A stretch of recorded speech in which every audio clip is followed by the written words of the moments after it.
जिंदगी किसकी है। बहुत समय पहले की बात है। एक घर में बहुत पुराना वाद्य यंत्र म्यूज़िकल इंस्ट्रूमेंट रखा था, लेकिन उस घर में कोई भी व्यक्ति ऐसा नहीं था जो उस वाद्य यंत्र को बजाना जानता हो। उस परिवार की नई पीढ़ी ने पुरानी पीढ़ी से उसे बजाने की कभी कोई शिक्षा ही नहीं ली। वो वाद्य यंत्र घर में पड़ा धूल खा रहा था।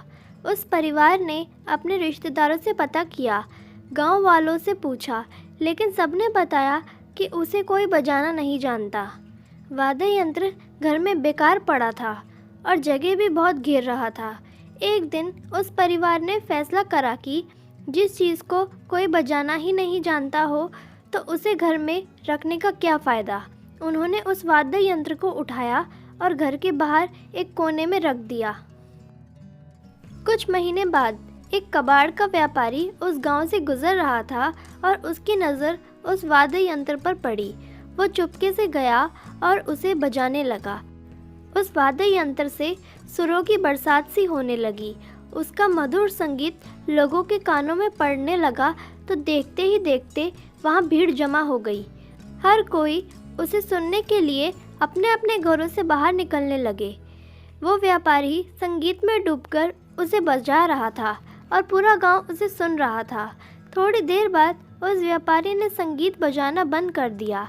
उसने उस परिवार को बताया कि वो कबाड़ का व्यापारी है और वो इसे खरीदना चाहता है।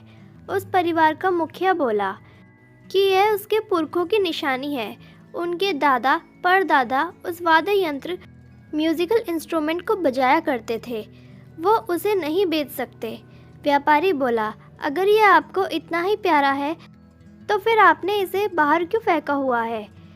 क्या आप लोगों में से कोई इसे बजाना जानता भी है? व्यापारी की बात सुनकर कोई कुछ नहीं बोला, क्योंकि आज से पहले हर किसी के लिए वो वाद्य यंत्र बेकार ही था। व्यापारी ने उस परिवार को समझाया कि संगीत बजाने का कोई भी यंत्र उसी व्यक्ति का होता है जो उसे बजाना जानता है। जिसे संगीत बजाना ही नहीं आता वो उसका मालिक हो ही नहीं सकता। अगर आज मैं यहाँ नहीं होता तो कई वर्षों से पड़ा यह यंत्र आने वाले कई सालों तक यूं ही पड़ा रहता।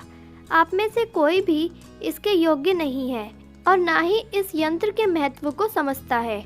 व्यापारी की बात सुनकर हर किसी ने उसका समर्थन किया और उस परिवार ने वो वाद्य यंत्र उस कबाड़ के व्यापारी को बेच दिया। दोस्तों, एक बहुत बड़ी बात यह कहानी सिखाती है कि जिस तरह एक वाद्य यंत्र म्यूज़िकल इंस्ट्रूमेंट उसी का हो सकता है जिसे वो बजाना आता है, उसी तरह ये ज़िंदगी भी उसी की है जो अपने जीवन के हर पल को खुशियों के साथ जीता है, जो गम में भी मुस्कुराकर जीता है, जो आज के दुख से दुखी ना होकर आने वाले सुख की खुशी में खुश होकर जीता है, जो ज़िंदगी को जिंदा दिली और उसकी गहराई में जीता है। कई लोगों को आपने देखा होगा जो पैसा कमाने के पीछे ही सारी ज़िंदगी गुजार देते हैं। कुछ होते हैं जो नशे के पीछे अपनी सारी ज़िंदगी गुजार देते हैं। कुछ होते हैं जो अय्याशी में अपनी ज़िंदगी गुजार देते हैं। ऐसी ज़िंदगी जो सिर्फ एक चीज़ को करते हुए गुजर जाए या फिर उल्टे सीधे कामों में ही गुजर जाए, ऐसी ज़िंदगी किस काम की है?